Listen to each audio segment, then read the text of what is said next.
Qualifying day in Portimao. Welcome everybody to the Intelligent Money British GT Championship. 4 parts of qualifying, 2 for GT3, 2 for GT4. It's the combined time that will set the car's grid position for a 3-hour race tomorrow. It has been an ultra competitive championship season thus far, and there is more of the same to look forward to here in Portugal, which is for the championship a first.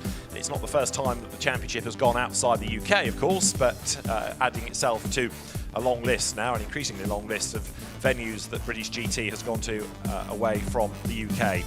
A circuit with 15 corners, some steep climbs, some steep drops as well. Real challenge for driver and for machine. You need a really powerful car around here, is what people are suggesting, especially through some of those grunt and go hairpins and then the climb. Turn 5, for example, really sharp hairpin, climb the other side of it. Turn 3 as well, sharp corner, climb up towards turn 4. So getting the traction down, getting the power down, very important indeed. 2.891 miles is the length of the circuit, and lap records here are for British GT yet to be set, but the outright GT3 lap record, Julian Andlauer from a Le Mans Cup round back in 2020, and in GT4, one Phil Keane is the outright GT4 lap record holder from the Portimao 24-hour race. Track temperature 46 degrees as traditionally here. It's quite breezy, quite windy, and the cars in GT3 then making their way down to the end of the pit lane, ready to go out onto the circuit. The GT3 championship being led by James Cottingham and Johnny Adam. Second in the championship standings, Darren Lung and Dan Harper, and third, Ian Loggy and Jules Gounon. Jules not here, he's racing in America. So Phil Keane is super sub. He is brought into the reigning champion Ian Loggy's Mercedes.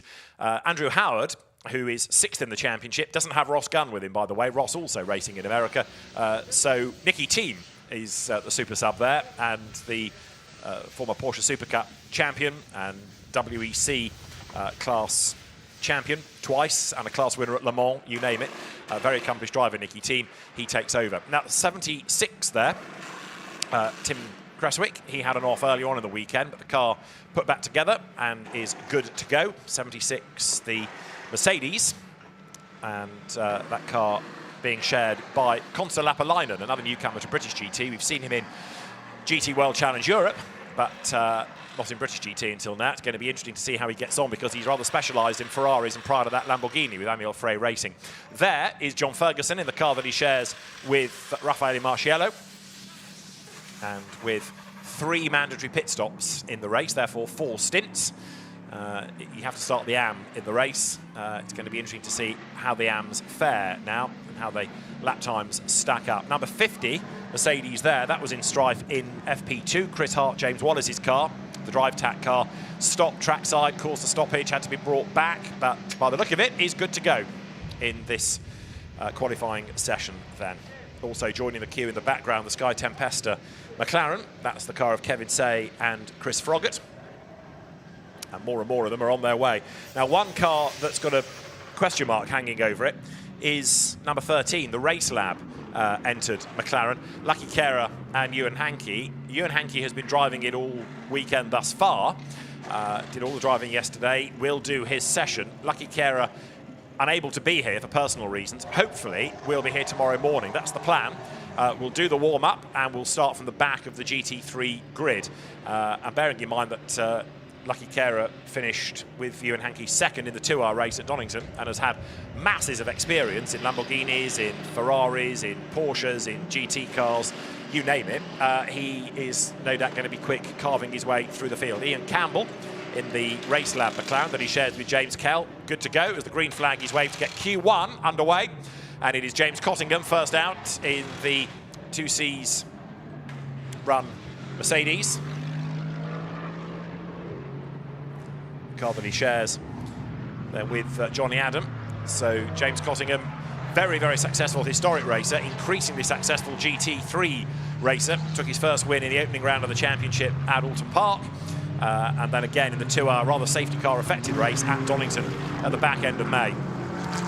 Johnny Adam, of course, still striving to match and then beat the number of wins of Phil Keane, 19 versus 18, Keane versus Adam. That might end up being equal by the end of the weekend, although Phil has other ideas about that. He wants to maintain the advantage. He's had more race wins. Johnny Adam has had more championship titles than anyone else in British GT history. That goes all the way back to 1993 when it was the National Sports GT Challenge that the BRDC launched, and it's come a long, long way ever since.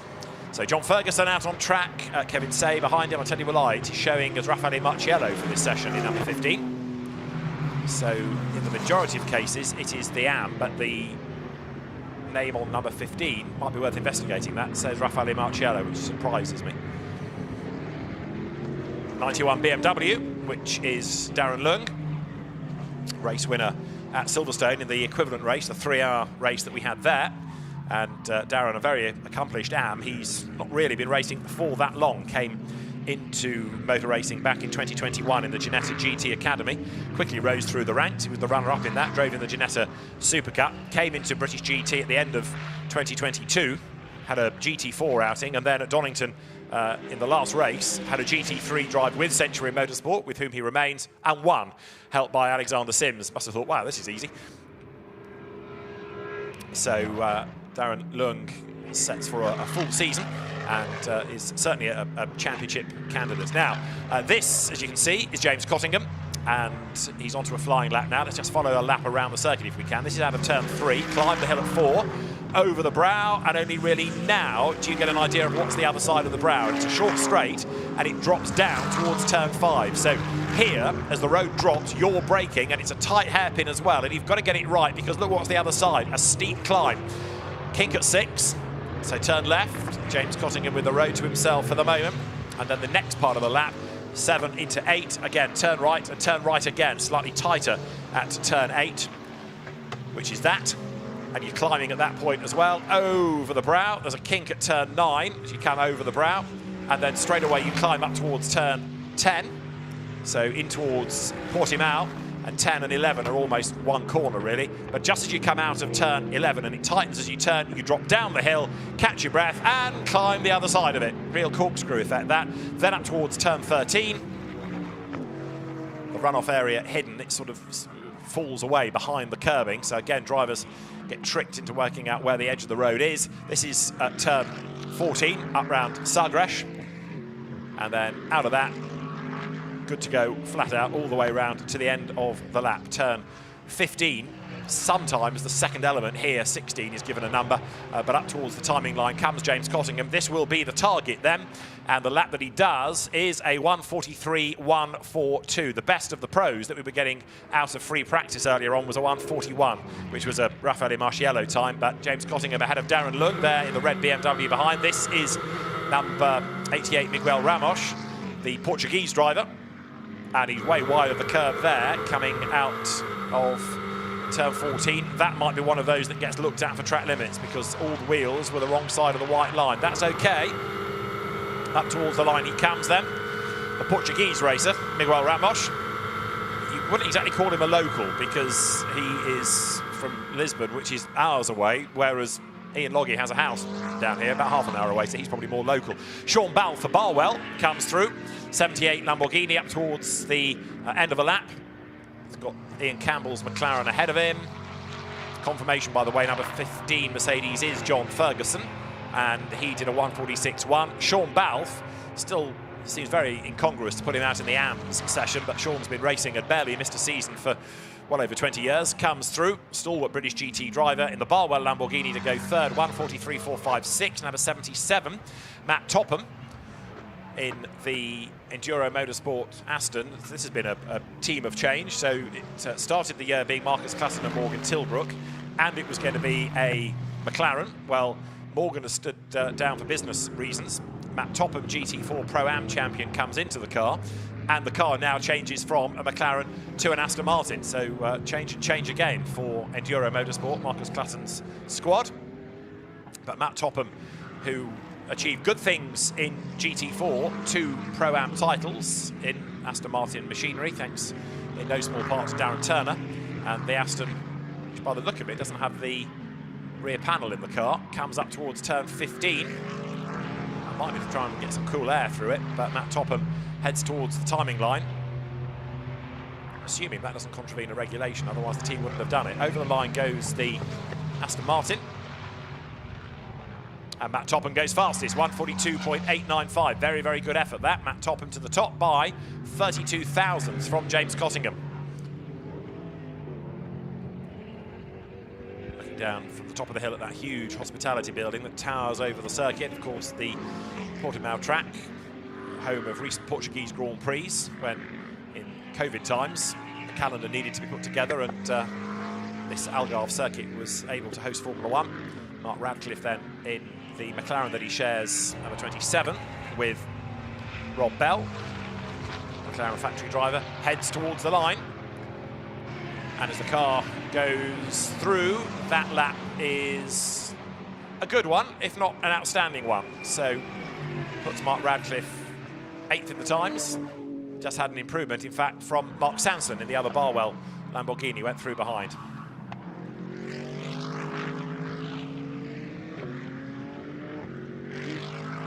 Mark Radcliffe, that we were looking at a moment ago, very experienced Porsche racer, Carrera Cup GB, and then had a spell in Porsche Super Cup, but coming into GT racing at the back end of last year.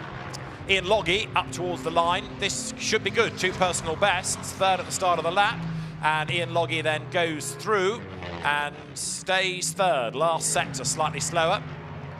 Car running in the old D2 FIA GT DTM livery. Next one to the timing line here, look, number 11, which is the Mark Smith driven McLaren, and that's the car that he shares with Martin Plowman.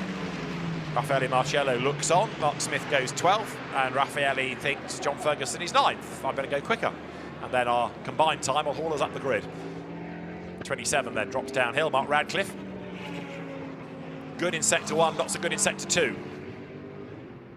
And there's also traffic up the road, which might just affect the plan a little bit. Now, there's only 2 minutes of this session to go. They are short, sharp sessions.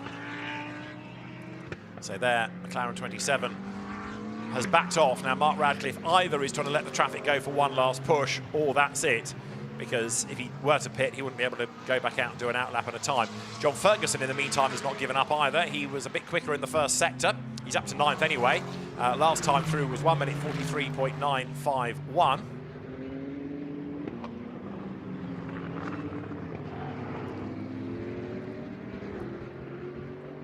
Comes down the hill now. So that was a slow middle sector relative to others. An absolute best middle sector, though, done by James Cottingham, number 4 Mercedes, the bright yellow one. This is the Ram Racing car, John Ferguson. That's the 2C's entry of James Cottingham, and up towards the line. A little bit down in sector 1, brilliant sector 2. Net result is stays 2nd because he was down in sector 3. 1:42.966 and a 42.927 is best. Here's John Ferguson then. Still, Matt Topham tops the times by 32 thousandths. John Ferguson goes through, race winner at Snetterton, and stays 9th fastest. That lap unravelled a bit around him, didn't it, towards the end? Sectors 2 and 3 both down. Andrew Howard just up the road in the Aston. He's only 10th, surprisingly.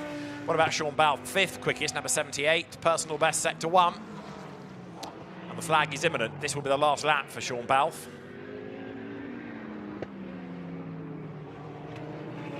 Got the road to himself, as you can see, up through turn 13.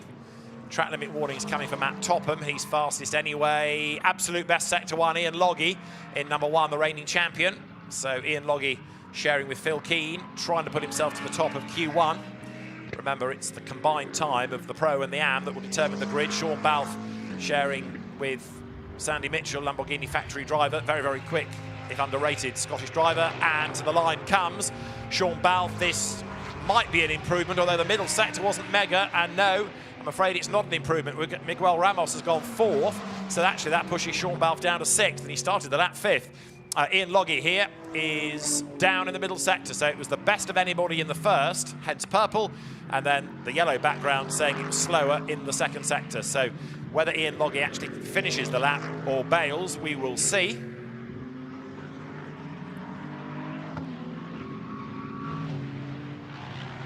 Swoops into turn 15, up towards the timing line. And so if he can dig deep in the last sector, James Cottingham doesn't improve. He's taken the flag ahead of Ian Loggy, his teammate. Ian Loggy goes quickest then on the very last lap, 1:42.881. 14 thousandths quicker than Matt Topham. Darren Lung goes through in the BMW, and he ends up 5th. That last lap wasn't an improvement either. So Miguel Ramos then is another one that might improve on this last lap. He effectively takes over the seat vacated by Alexander West. He's wide again though there, look, over the curbs. But the Portuguese driver, class winner at Misano last week, should be well versed with the hot temperatures now, comes up towards the timing line, breaks the beam and goes up to 2nd fastest, 1,000th quicker than Matt Topham. So Loggy to Ramos, 13 thousandths. Ramos to Topham, 1,000th of a second. 14 thousandths cover the top 3. That's nuts. And the top 8 all covered by less than a second around a very nearly 3-mile long lap. So fantastic stuff. Q1 from the Intelligent Money British GT Championship. Sean Balfe up to take the flag, but there's no improvement coming, and he's going to take the flag in the pits.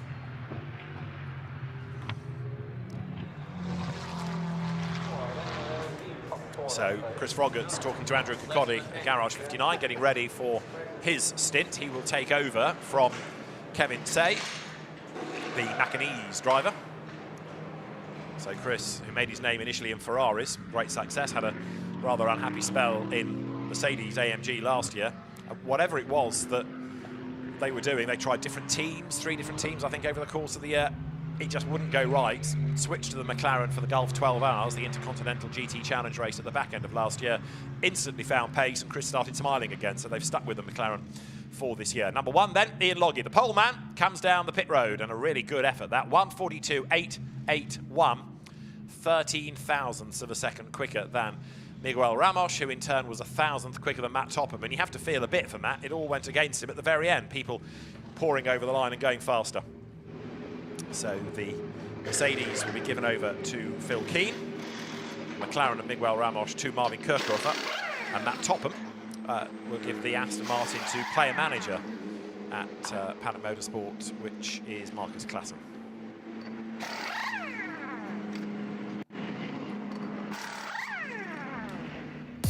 So new boots go on to number 1.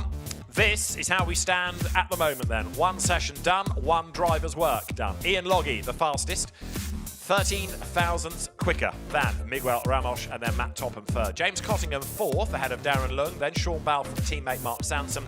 Kevin Say 8th, ahead of Mark Radcliffe, and then John Ferguson, with Andrew Howard 11th, ahead of Mark Smith. Chris Hart's Mercedes 13th, then Tim Creswick's Mercedes, ahead of Ian Campbell's McLaren.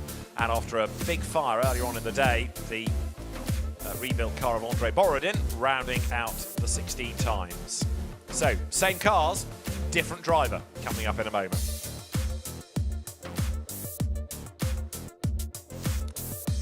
So the fast lane is open for Q2, the 2nd instalment for the GT3 drivers in this British GT event, this 7th round of the Intelligent Money British GT Championship that increasingly is well challenged Great Britain, such is the quality of the entry. Super slow-mo action of Ian Loggy, hard at work in the pole-sitting Mercedes, but the pit lane is now open, and the cars in the pros' hands now making their way out on track. And there is said Mercedes. Now, Phil Keane takes it over. James Kell already out in the Race Lab McLaren. Further cars go down the pit lane, including Martin Plowman there, and behind him is Marcus Klassen. You're going to have Sandy Mitchell released very shortly, and also Will Tregertha in the other Barwell Lamborghini. Away goes 72. That's the Will Tregertha driven car.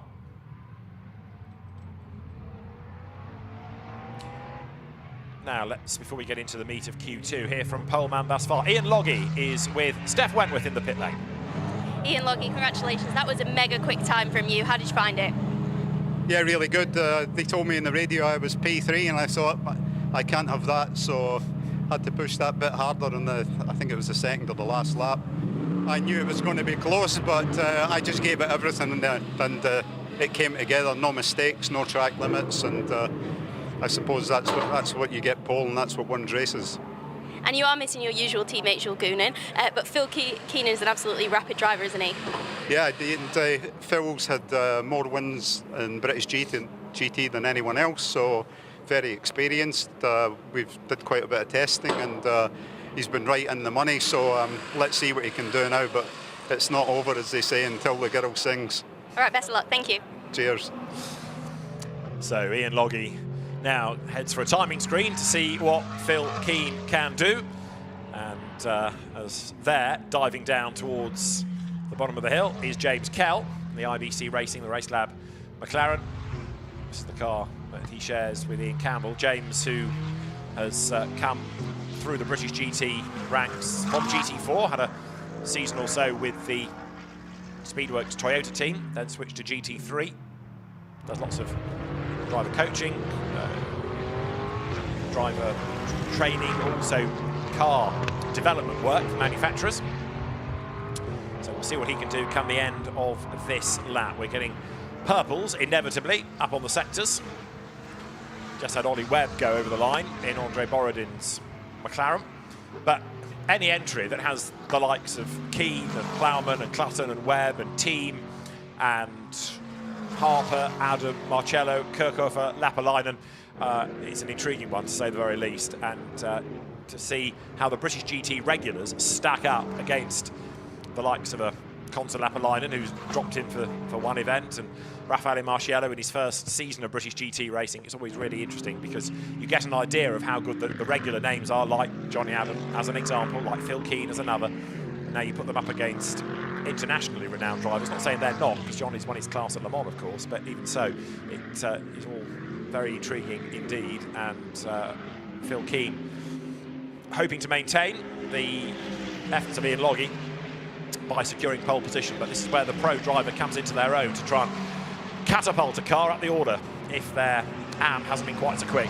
Track limit warnings are coming, the first of them offered up to James Kell, in fact, as there is Phil Keane, who goes across the line.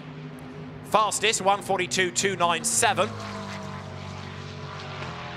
And so the best lap the car has done in the combined session, 3 minutes 25, if you add them together. So we'll keep an eye now to what the overall order is. So there's the session, and there is the combined. This is Nicky Thiem, which is brilliant to have him back. He did race in British GT going back a good few seasons when he shared with Mark Farmer.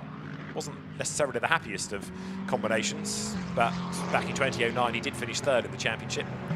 Comes then now up towards the timing line.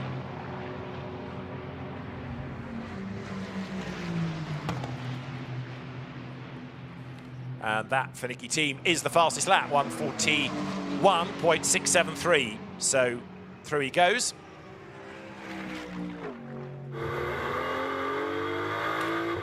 So Thiem by 10th, Sandy Mitchell up to second. You're riding with Dan Harper now, the BMW factory driver.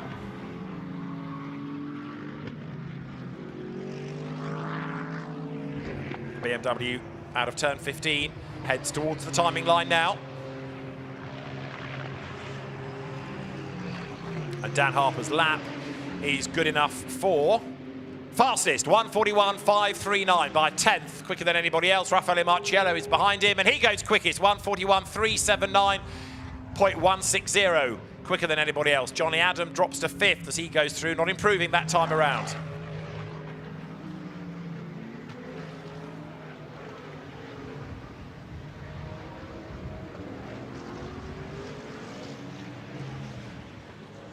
Sandy Mitchell you're looking at, another driver still hustling on, and the Mercedes, the Lamborghini I should say, 5th fastest, 1:41.7 last time around. But Raffaele Marciello ahead of Dan Harper, ahead of Marvin Kirchhofer now, so you've got Mercedes ahead of BMW, ahead of McLaren at the pointy end.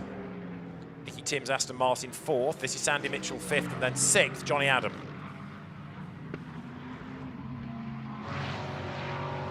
Now this lap for Nicky Thiem, as he comes up towards the line, has got a personal best and an absolute best. So over the timing line now goes Nicky Thiem, 2nd fastest, 1:41.538, misses out by 0.159 of a second, but is 1,000th quicker than Dan Harper. And on the combined time, it is 88 McLaren, Kirchhofer and Ramos that is fastest ahead of Johnny Adam. There's 4/10 between them. So at the moment, Kirchhofer is 5th, but on the combined times, number 88 McLaren is the quickest. And there, look, Sandy Mitchell getting caught up behind Chris Froggatt. Here's Marciello, the fastest then by 98 thousandths now. Sandy Mitchell's second fastest last time around. Over the curb, rattles Marciello. And very, very wide there. The car snaps away, coming out of turn 15 over the line. It was a 1:41.3 last time, a 1:41.4 that time around. And on the combined times, this is only 7th at the moment. Splitter grinds against the ground, going down towards turn 1. So there is then the Ram Racing Mercedes up the hill, over the brow at 4. There is number 4 of Johnny Adams, second on the combined times. James Kell chases on behind. So in Q2, Raffaele Marciello is the best, 1:41.3, which is the best time of the weekend, because we didn't get to that in the 2 free practice sessions. There is Rob Bell, McLaren factory driver, and another outstanding GT3 pilot. So Rob, former Blancpain Endurance Series, as it was then called, champion for McLaren a good few years ago now. 9th in the times at the moment, and the car is, at the moment, 9th on the aggregate as well. Right, Nicky Tim has just gone over the line. Didn't improve on that lap, I don't believe. He's also had a track limits warning. Rob Bell towards the timing line. Let's see what this lap offers up, because it had a improvement in the first sector, but down in the middle, and that's the 76 Mercedes, I fear, that has ground to a halt. Consta Lapalainen. It's facing the wrong way, as you can see. It tells the story, doesn't it? So, possibly Consta Lupalainen, because he's had a spin by the look of it. 15th in the times, the car is 15th on the combined time as well.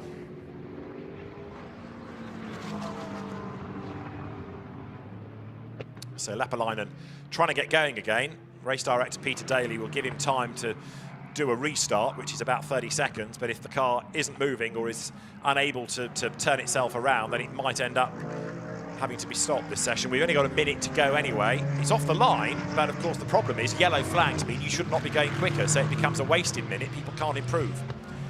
But I can't really see Lapalainen getting going again from there, and so it looks as though the grid may well now be set. Red flag is shown. It ain't moving, session stopped, and I can't believe that's going to restart for 55 seconds. Because there's only time to do an out, or barely time to do an out lap. You would not get onto a flying lap in time. So that is it, I reckon, for Q2. Can't see the session being resumed. So that's a very happy Miguel Ramos, whose car is on pole position. Marvin Kirchhofer only 4th in his session, but you add the times together, and Miguel's on pole. Looks slightly bemused. Then the realisation hits, and very experienced Portuguese driver who's raced just about everything over the years at the pointy end of the grid then for tomorrow's 3-hour race. And there Consta Lapalainen gets out of the Mercedes, a car new to him. And in replay, round came the back. It's a slow speed corner that as well, so I'm surprised that it went around, but Consta Lapalainen powerless to be able to save it. You see the wheel juddering. Or does that front left wheel juddering suggest there was a breakage? Anyway, it's the end of the session, and Consta Lapalainen will await recovery, but 55 seconds on the clock means, to all intents and purposes, that's the session done. For GT3 at least, because the GT4 crews are waiting their turn. So Marvin Kirchhofer, 4th fastest, but on pole position because of the efforts of him and co-driver Miguel Ramos combined.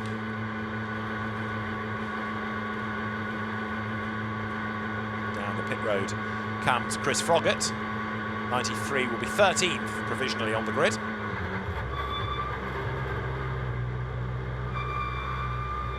Turns the car into the 45-degree parking slot, and the teams can wheel that away. So Raffaele Marciello ending up the fastest from Sandy Mitchell in Q2, 98 thousandths of a second being the margin, but on the combined time, Sandy Mitchell 4th and Raffaele 7th. Or Raffaele and John Ferguson 7th, Sandy Mitchell and Sean Balfe 4th.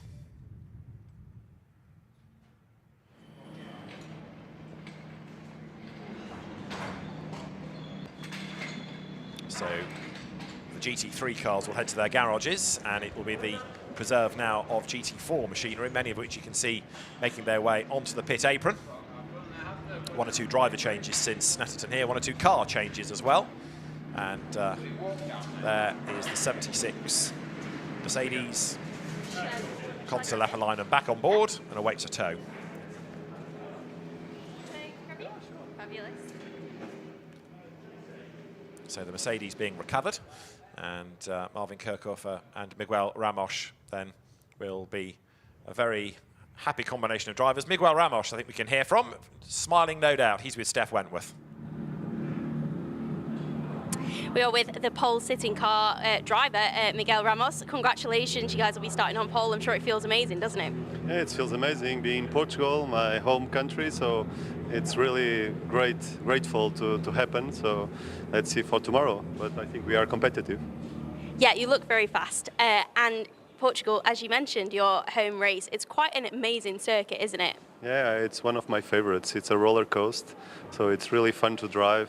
A lot of going up, going down, corners very fast, so it's really good, really good. And you mentioned you've got a lot of pace, but what are you expecting in the race tomorrow?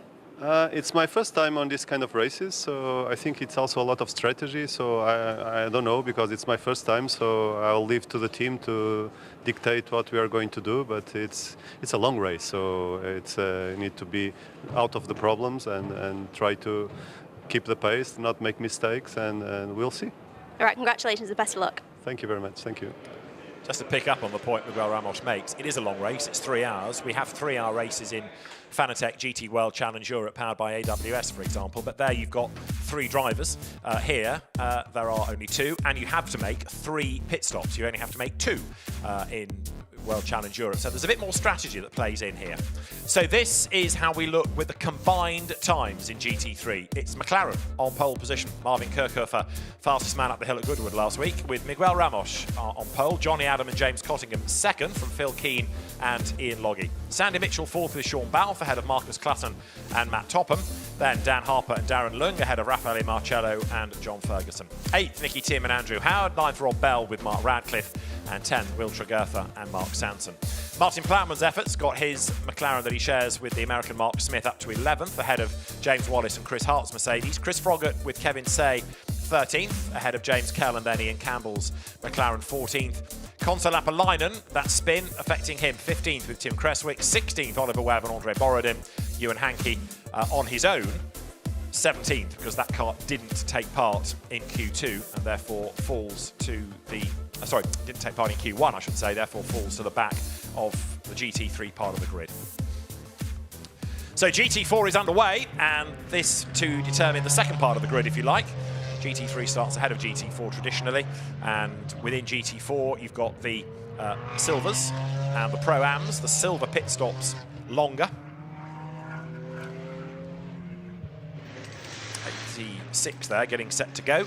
That's the Ginetta of James Townsend and Ginetta Motorsport boss Mike Simpson. And the Toro Verde car has its sister alongside, Levian Duggan and Joe Wheeler, son of TVR owner, the late Peter Wheeler. Number 90 heads down the pit lane, ready to go. Jack Brown and Charles Clark's McLaren Artura, which could possibly, mathematically just maybe, win GT4 in the championship this weekend if the opposition has some really, really rotten luck. More McLarens down the pit lane. 36th, that's twice brought out a red flag today. That's the Josh Rowledge Aston Miller McLaren. Had a mechanical drama in FP1, had a puncture in FP2.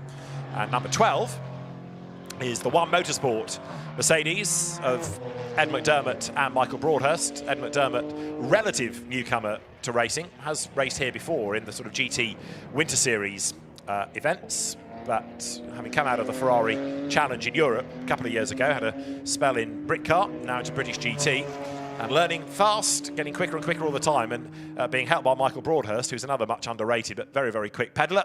The One Motorsport team overseen by Danny Buxton, touring car racer of years past, making great strides, the Mercedes all the time, and Ed McDermott likewise as a driver. 61, the Mustang there of Eric Evans and Matt Cowley. Eric Evans will do Q1.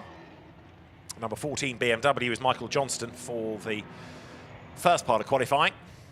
And onto a flying lap now goes the Century Motorsport BMW. So you've got the M4 GT3 that you've seen.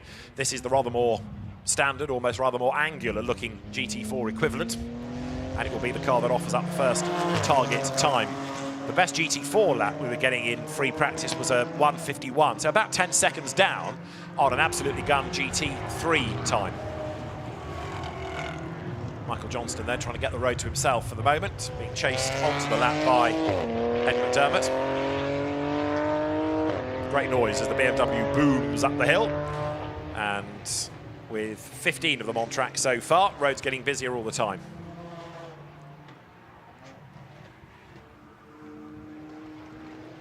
Portimao adding itself to the list of away venues for British GT. Spa has been a regular. A long time ago, Mondello Park. Zandvoort, the championship, has been to the Nürburgring as well, to Manicourt and to Pau as well, which was a real eye-opener for many of the crews. Michael Johnston then now to turn 13. So the BMW timing this absolutely right. Nathan Freak, SRO Motorsports Squad, firing it out of the pit lane early, trying to get clear road around it, and the plan has worked so far. Michael Johnston then up towards the end of the lap. Only started racing last year in the Ginetta GT Academy.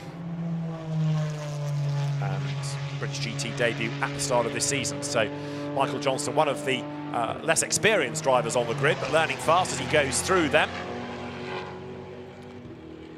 Ian Goff looking rapid on track also in the Pro-Am class McLaren that had a win at Alton Park, had another win at Donington Park. Ian Goff goes through, goes second. 1:53.07 for Johnston, 1:53.11 for Ian Goff, and Carl Cavers in the BMW was next on a 53.8, but then that all changes because now up to the very top of the times goes Josh Miller, number 23, in the R Racing Aston Martin that he shares with Seb Hopkins.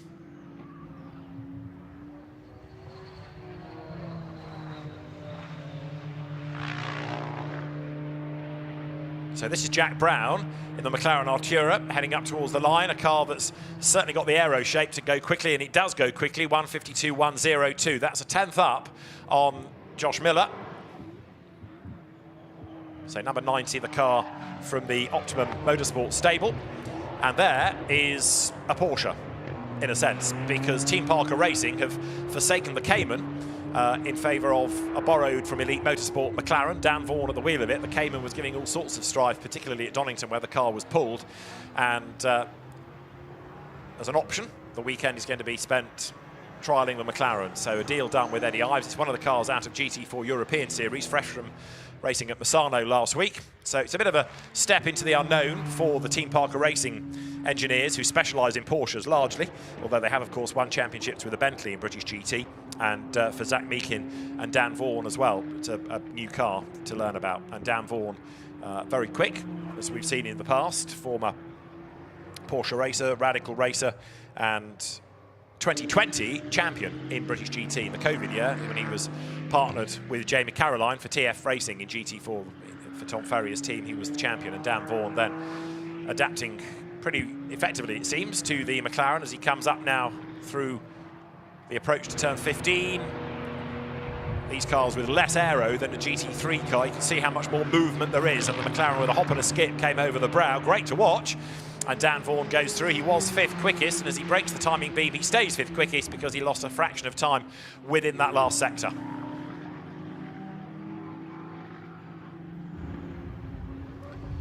Another car with lots of movement in it is the one that is now 4th. This is Jack Brown, the GT4 championship leader, and over the line he goes. That lap puts them fastest then, 1:51.893. Jack Brown sharing with Charles Clark, who'll go in Q2. Josh Rowdridge for DTO Motorsport comes up to break the timing beam now. 1:52.002 was the best, and that was a 52.254.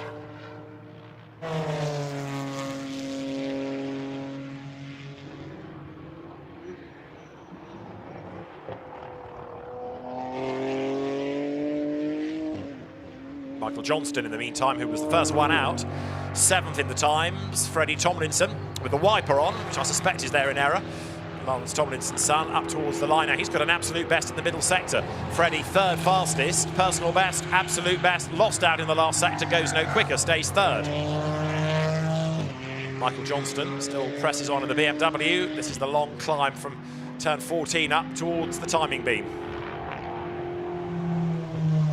Over the brow, drop down, climb again. So anything in the 52s is good, 51 is really good. And it's a 52.599 then. So that puts Michael Johnston 7th fastest. It's an improvement on the lap time. Down through turn 1 he goes, as there is Harry George, number 17. Former Caterham racer, second in the academy, moved up to the 310R Championship. And coming into the Enduro Motorsport Mercedes, as it is for this weekend, was McLaren, now Mercedes. An interesting switch of car, and sharing with Darren Burke, which is his regular partner. So a new car, interesting that the teams switch mid-season. And 6th fastest at the moment, that is.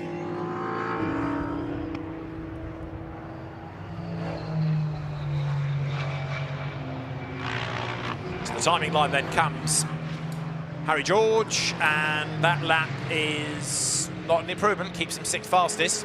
Still Josh Miller, the fastest then, 1 minute 51.835 at the top of the times. So Mercedes 17 on this lap is heading to the end of the first sector, comes up through turn 4. Number 80 Ginetta, Ian Duggan at the wheel of it. He's got himself caught up in traffic. Ed McDermott just ahead. In fact, they're together in times, but in the reverse order. Ian Duggan is 13th and Ed McDermott is 14th, and there's only 11 thousandths of a second between them. That's now shuffled them actually down to 14th and 15th, because another of the newcomers has just got himself ahead. That newcomer being Ignacio Zanon in the Raceway Motorsport Ginetta that he shares with Tom Holland. First time out in British GT, and Ignacio Zanon goes quicker. This is Ian Duggan up towards the end of the lap. Checkered flag is out then, so that's the end of Q3, the first part of GT4 qualifying. And Ian Duggan over the line.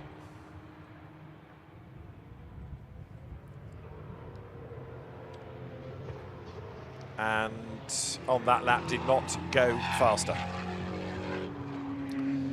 So, similar concept, of course, to GT3. We know what we have at the end of that part of the session, but it's going to be added to with the second driver, Josh Rowledge here, number 36, third in the times, but with an absolute best middle sector. So the DTO McLaren up towards the end of the session. Josh, who was the Ginetta Junior champion last year, making the big step up into GT4 machinery, and very effectively too. Second last time out at Snetterton, and over the timing line, stays in the top 3. So that lap, a 1:52.1, so basically, what have they lost? About 380 thousandths of a second. Number 90 pits, second quickest then, Jack Brown. See what Charles Clark can do now to get that car up to a class pole position. Jack Brown, runner-up in the European Ferrari Challenge before he came into GT racing. And Charles Clark, whose father raced in the championship on and off, has come out of Porsche racing, where he was in Carrera Cup GB, but runner-up last year in Sprint Challenge for the Caymans. So a new set of Pirelli tyres. It's 5 sets for the weekend, but of course you need to be clever how you manage the tyres across qualifying and the race. Ideally, you would like fresh rubber at as many opportunities as you can in the 4 stints for the race, depending on how you divide the race up, whether you give them to your AM to make him feel at home with a comfortable car on nice fresh rubber, or give him the used tyres and keep your brand new set for the pro, who can arguably get more out of them. It's another of the aspects the teams have to ponder. So, Josh Miller, the fastest from Jack Brown and Josh Rowledge third. Freddie Tomlinson fourth ahead of Dan Vaughan, and then Harry George sixth. Michael Johnston from Wilmore, Carl Cavers and Eric Evans round out the top 10. Ian Goff 11th ahead of Ignacio Zanon and James Townsend. Ian Duggan 14th, and the One Motorsport Merc, Ed McDermott the driver, rounds out the 15 in Q3, the first part of GT4 qualifying. Fast lane is open then for the cars, same cars, different driver, to venture down the pit road. And as they do so, a 51.8 is now the time to beat. I was saying earlier that Charles Clark and Jack Brown could mathematically win the championship this weekend. It would take an awful lot of bad luck for the likes of Carl Cavers and Lewis Plato, who are second, and then Ian Goff and Tom Wrigley, who are third. But it could happen if they are all outside the top 6 and the number 90 McLaren scores a win.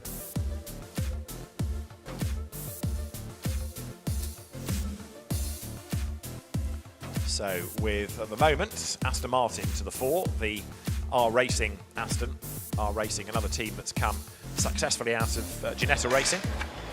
There you can see the Team Parker Racing Elite Motorsport McLaren. Zach Meakin will take over that car. But nobody could touch Josh Miller, quickest by 58 thousandths, and he's with Steph. With Josh Miller, fastest in Q1 here. Congratulations, roller coaster or track. Did you enjoy it? Oh, it's unreal, honestly. Never been here before, but it's one of those places that you can't experience until you've actually done it with all the elevation changes. Really enjoyed it, really good fun. All right, well, let's see what your teammate could do. Thank you. Yeah, thank you, cheers.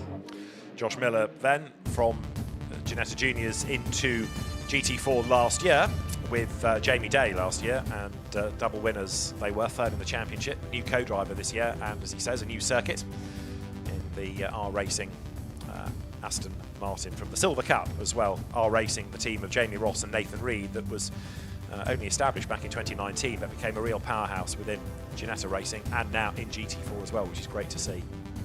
Jamie Day having moved on incidentally to the GT4 European Series. So the second part of GT4 qualifying is ready to go. The queue of cars there at the end of the pit lane is growing. And looks like it's going to be possibly the One Motorsport Mercedes that will lead them out.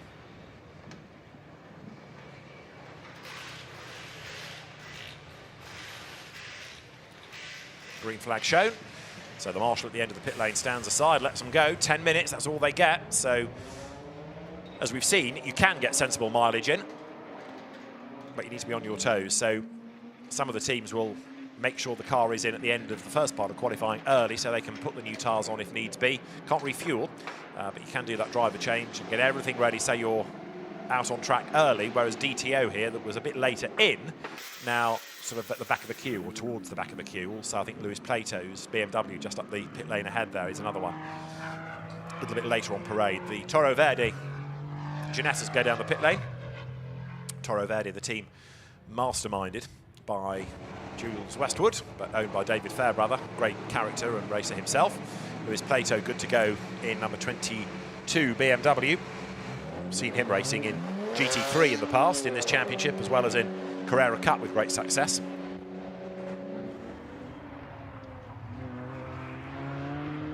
So Zach Meakin on track in the Team Parker Racing McLaren.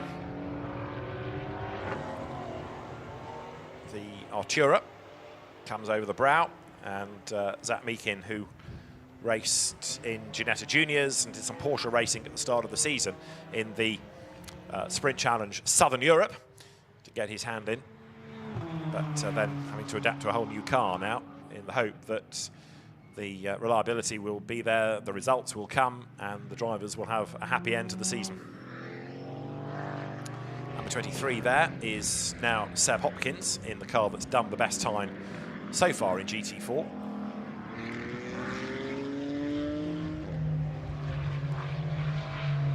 And this session with 8 minutes to run.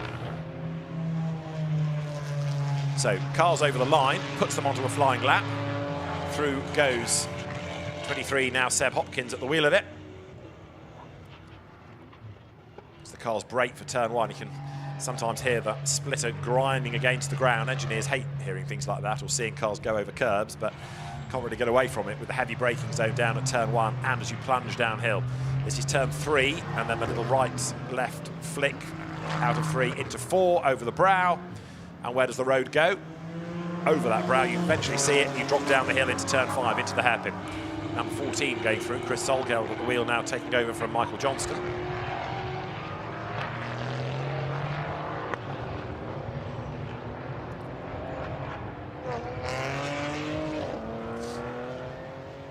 So Michael Broadhurst in number 12 Mercedes. Michael taking over from Ed McDermott. They're 23.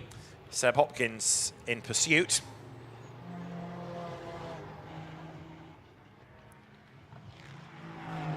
Michael Broadhurst, who knows his way around a Mercedes very well. He came from Ginettas into Mercedes, had a spell with McLaren, and then back to Mercedes for this year. So using all of his experience to good effect, and helping to bring on Ed McDermott, who's getting faster and faster all the time. 23 though, Seb Hopkins comes up towards the turn 13 sharp left.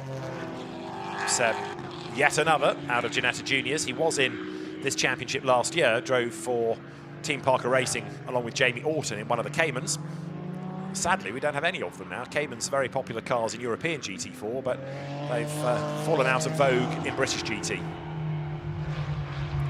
So to the line comes Seb Hopkins. We'll get the target time offer up in a moment because Michael Broadhurst goes through. Seb Hopkins goes through 151.228 from Seb Hopkins there, going 8 tenths quicker than Michael Broadhurst. Here is Zach Meakin in the McLaren. Hangs the back out, coming out of turn 15, up towards the timing line now. And that puts him second fastest then, 3 tenths down on Seb Hopkins. Multicolour Ginetta and Mike Simpson. Now this should be quick in Mike's hands. What he doesn't know about Ginettas isn't worth knowing. The left hooker, G56, comes up towards the line. One of Toro Verde's most colourful efforts. David Fairbrothers invested in some paint, clearly. Over the timing line to go second fastest, Mike Simpson, 2 tenths down. So that's a 151.456, putting that car second in the session. But, of course, having to also take into account the co-driver's time, it means that 5th is where that car is now. Mike Simpson taking over from James Townsend.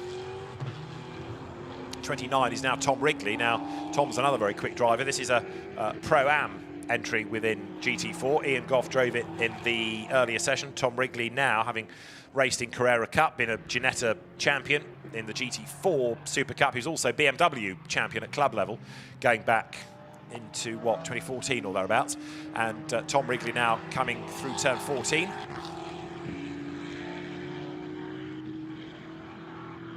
Looking at the flags on the pit straight, it is still a very breezy day, so depending on where the headwind catches the cars, that might also have an effect on a lap time. Seb Hopkins, though, in the car that's already the fastest, has done 2 absolute bests on this lap. Number 23, Aston Martin. Tom Wrigley goes through 12th. Here comes Hopkins then up towards the line.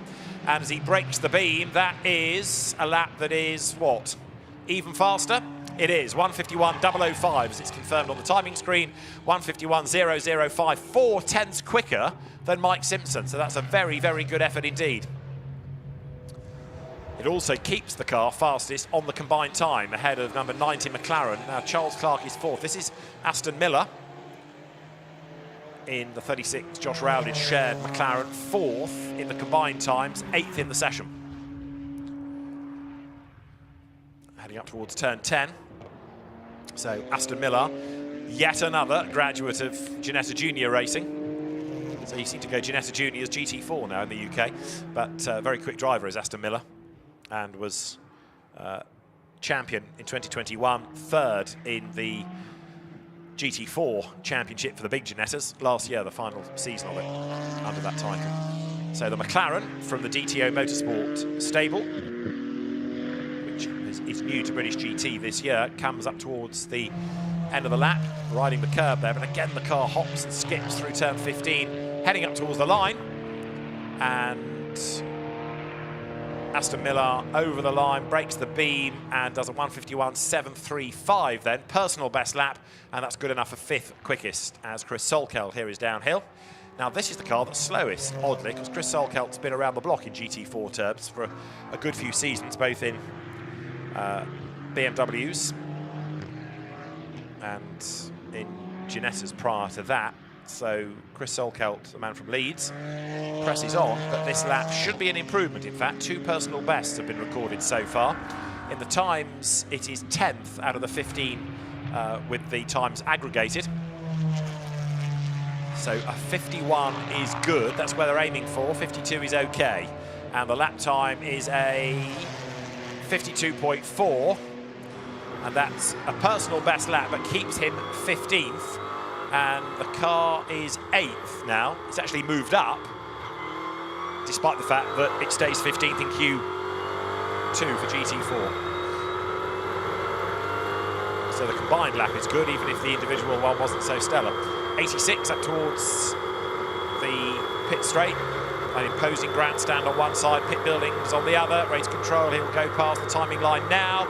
And that lap for Mike Simpson was another improvement, 151.393, 0.388 of a second back as Matt Cowley goes across the line. Matt, another very, very quick driver. Eric Evans with a flapping bonnet in the Mustang. Like a bonnet pin has either broken or not been secured, so the last thing they need is for the air to get under that and to rip the bonnet open. Matt Cowley, 12th fastest in number 61 and 10th on the aggregate, but he'll be mindful, and the team will, now that they've seen those pictures of what could happen to the front of the car.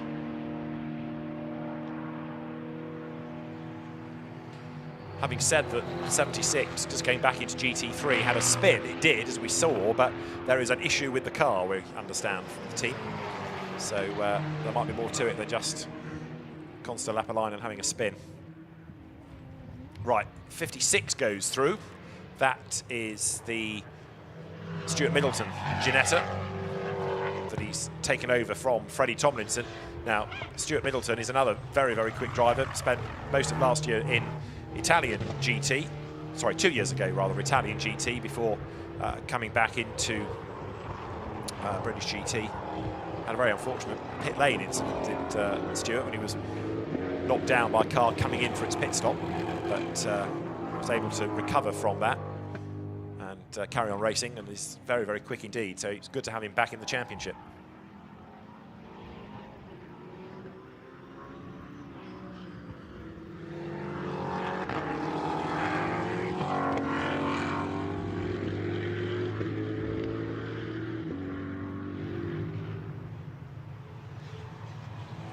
Around the outside goes Mike Simpson. Second fastest he is, and then having done that long swoop, bails for the pit lane. So that's it, checkered flag, he's out. So Mike Simpson won't be finishing the session.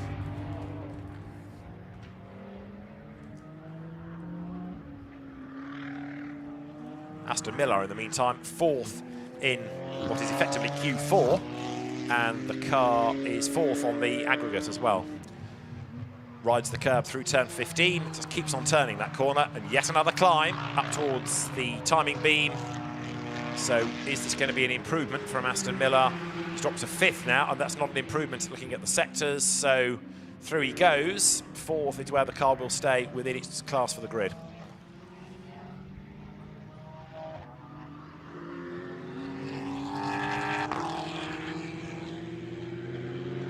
This is the Michael Broadhurst Mercedes, the One Motorsport team. The same One Motorsport, effectively, that you see in the British Touring Car Championship with its fleet of Honda Civics. And this is the parallel operation in GT racing.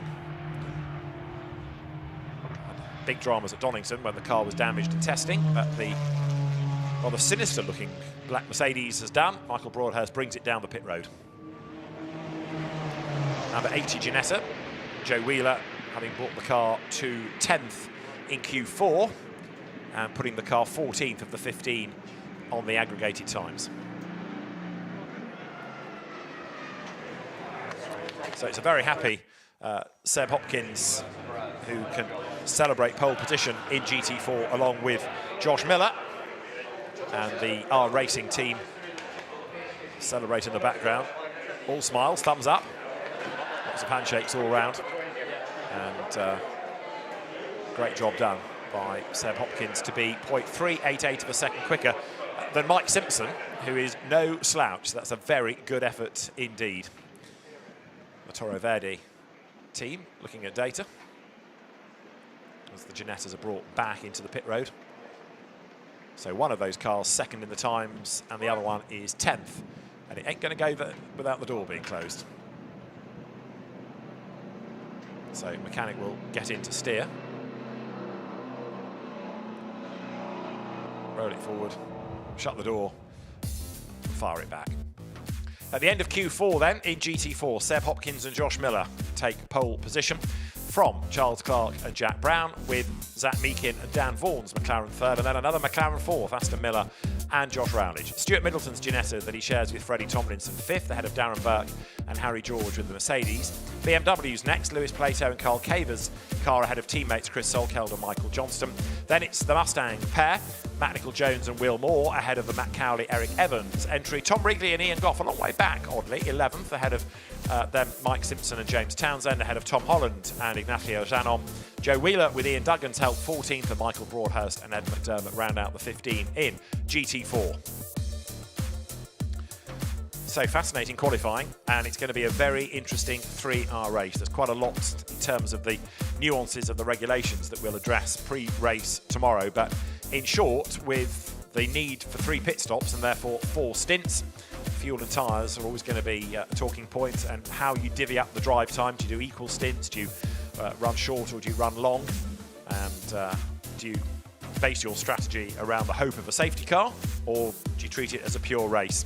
Well, we'll all find out tomorrow when we get to this 7th round of the Intelligent Money British GT Championship.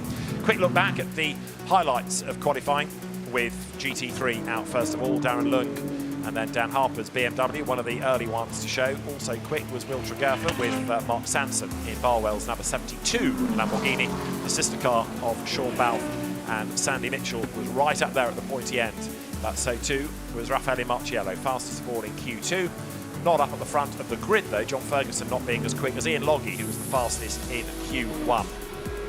The net result though, this car second on the grid of Johnny Adam and James Cottingham, and the McLaren 88 of Marvin Kirchhofer and Miguel Ramos topping the times. They'll be in the front of the GT3 grid, and the Portuguese driver on pole at home bodes well for tomorrow perhaps. GT4 qualifying began with the Ginettas rumbling their way out onto the circuit, and ultimately it was Aston Martin though that had the pace. Seb Hopkins and Josh Miller topping both elements of qualifying in the GT4 silver entry, with the best of the Pro-Ams on the grid being the Lewis Plato, Carl Caver's BMW. Mike Simpson was quick in 86 to be second in Q4, but ultimately that car marred 12th on the grid. Michael Johnston and Chris Solkeld were hustling on in the BMW. Solkeld was slowest in Q4, but the car 8th on the aggregated times. Zach Meakin and Dan Vaughan 3rd in GT4 behind this McLaren of Charles Clark and Jack Brown. Aston Miller 4 behind. Join us tomorrow for race day. We'll see you then. Goodbye for now from Portimao.